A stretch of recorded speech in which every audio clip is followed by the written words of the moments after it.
está sempre 10 passos atrás do resto do mundo. Então, e sempre parece que a gente, além de estar 10 passos atrás do resto do mundo, parece que o Estado brasileiro tem uma obsessão em ainda colocar uma bola de ferro nos dois pés do brasileiro. Então, claro que a inteligência artificial assusta, lógico que assusta especialmente nesse debate público, né, o senhor citou aí, né, podem alterar, podem fazer o deepfake, etc e tal, mas imagino também que a própria tecnologia, se a gente domina a tecnologia, a gente consegue descobrir o que é manipulação e combater isso num ambiente de liberdade. O que não pode acontecer é restringir esse ambiente. E também não pode acontecer de você restringir o desenvolvimento científico, tecnológico, ou seja, restringir a economia. Andrei, qual é a grande delicadeza que se deve ter nesse debate? Não, excelente. Primeiro, muito obrigado, Cláudio. É uma honra estar aqui com você, que eu acompanho e admiro desde a época ali do Antagonista e hoje tenho acompanhado para a gente ter informação sobre Brasília, né? Que é claro, cada vez tão falado, mas é tão difícil você arrumar informação com qualidade. Então eu queria te dar os parabéns. Porque tem muita manipulação e não é com inteligência artificial, não. É com a desinteligência humana. Pois bem. E muito obrigado, é uma honra também estar aqui com o senador Eduardo Gomes, que eu aprendi a admirar, né, trabalhando junto e acompanhando um trabalho sério, como por exemplo, ele foi autor da PEC que transformou proteção de dados e privacidade como direito constitucional. A gente trabalhou muito junto naquela época e era algo que trazia segurança jurídica, sobretudo para o setor privado, porque federalizou um tema que ia trazer uma insegurança jurídica danada para a inovação, para a operação de todas as empresas, estados, municípios, né? E eu já aprendi a admirar o senador já há um tempo, né? Desde essa época, sobretudo pela essa sobriedade, busca do consenso, né? Então é uma honra estar aqui. Quando começa elogiando é porque vem a pancada. Agora traz a pancada, vai. Não, mas o que eu queria entrar no tema, eu acho que é até bacana a gente ter essa oportunidade de entrar um pouco mais no detalhe da inteligência artificial. É que muita gente, quando a gente escuta o tema, e a palavra não é boa, porque não é inteligente, né? É artificial, mas não é inteligente. Por mais que hoje tenha tecnologias que estão muito avançadas, ainda é algo que não é inteligente, é uma nova tendência da computação, que ela é probabilidade pura, é estatística pura.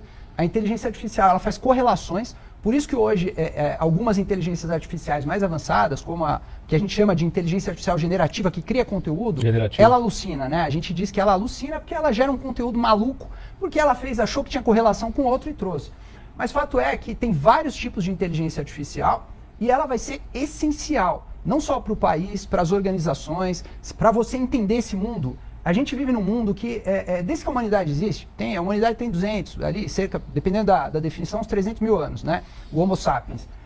Nos últimos 2 anos, a gente produziu mais conteúdo e registrou esses conteúdos, seres humanos, do que nesses 200, 300 mil anos. Então é um absurdo como é que, na sociedade hoje em dia, uma organização, uma pessoa consegue tomar uma decisão baseada em dados, se a quantidade, o volume de dados, é humanamente impossível você entender isso sem o apoio de uma ferramenta digital.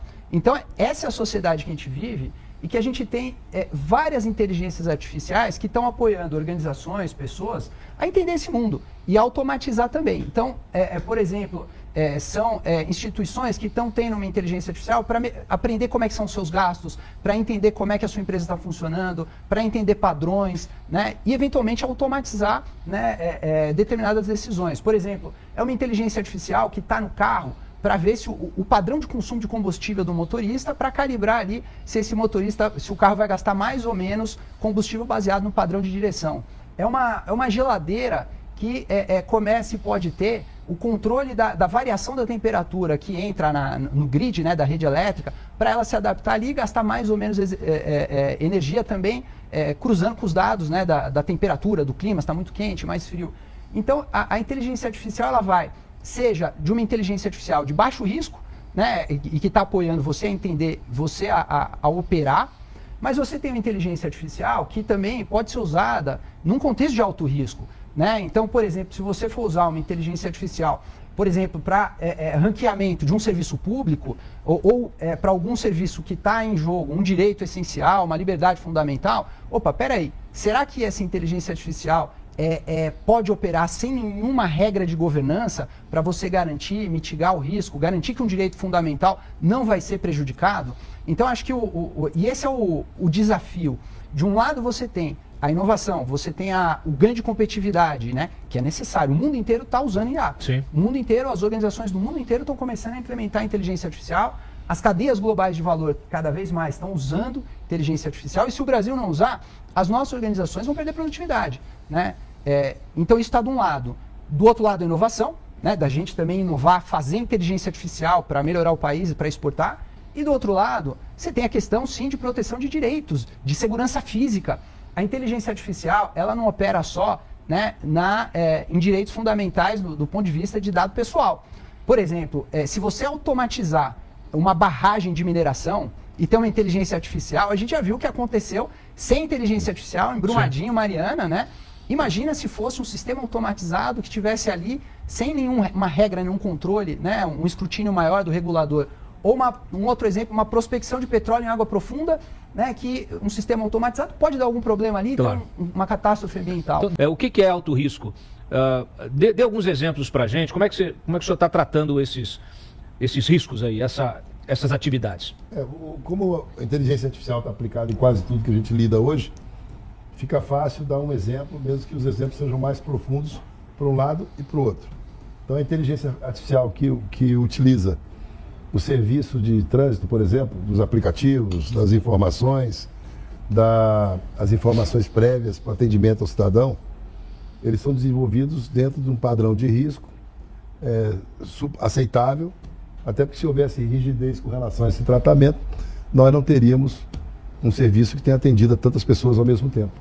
Já para exames, desenvolvimento de plataformas que lidem, por exemplo, com informações a população vulnerável, ou que mereça atenção, criança, adolescente, informações importantes sobre saúde, tudo isso merece um rigor maior nos treinamentos e no desenvolvimento da tecnologia. Uhum. O importante, que eu acho que é uma trava que a gente consegue colocar, que dá direito a um lado e ao outro, é que a gente colocou como responsável agências setoriais que teriam uma expertise para tratar dos temas que dificilmente você encontraria um outro ambiente para lidar com esse tema, como é o caso do Banco Central na área financeira, a ANS na área da saúde. Isso foi uma inovação usando a estrutura de regulação que já está posta. Existente. Né? Não vamos criar um ministério de inteligência artificial. Porque ela não é composta por ligação política nominal, até porque os mandatos não são coincidentes. Sim. Então, o governo passado nomeou, esse nomeará, o próximo nomeará. O desejo Então, assim, mas você tem um critério mais palpável. Sim. E a Agência Nacional de Proteção dos Dados, a ANPD, como uma coordenação dessa fiscalização. Mais importante ainda, é que a gente conseguiu inserir, o que deve tranquilizar mais as pessoas, uma revisão periódica da lei, naquele sentido que eu lhe disse de inovação legislativa, para a gente sabe que o tempo de um ano em inteligência artificial é praticamente uma eternidade. Então nós vamos revisitar a lei todas as vezes que forem necessárias mudanças. Tem um prazo de 5 anos, 10 anos? 4 anos, mais dispositivos também de fiscalização que podem ensejar uma observação pontual em temas que mudem demais o cenário. Nós estamos aqui discutindo tudo isso de inteligência artificial, falando num dos projetos mais debatidos do mundo hoje, é a regulação do país, no Brasil, mas o mundo não pode ouvir a palavra inteligência artificial quântica, porque isso seria tirar todos nós aqui do programa na capacidade de imaginar o que pode vir a acontecer com o uso da inteligência. Então, assim... Aí já é autorregulação. Total, e sobrevivência até. A gente não sabe o que vem por aí. A inteligência artificial, né, se autorregulando. Não tem aí a dúvida. Aí é Terminator 1, 2, 3. Aí não resta dúvida que a gente vai ter que passar para parâmetros mais, além de mais rígidos, mais compreensíveis da capacidade humana. Então, é como se a gente tivesse que regular o dia a dia, as pessoas precisam saber onde é que estão os riscos e os benefícios. Existem inúmeros benefícios do uso da inteligência artificial, especialmente na área da saúde, na área de organização urbana, social, e a gente precisa conviver com isso, tirando, evidentemente, do debate político. O debate político no Brasil hoje, por si só, já dá trabalho tanto quanto regular a inteligência artificial.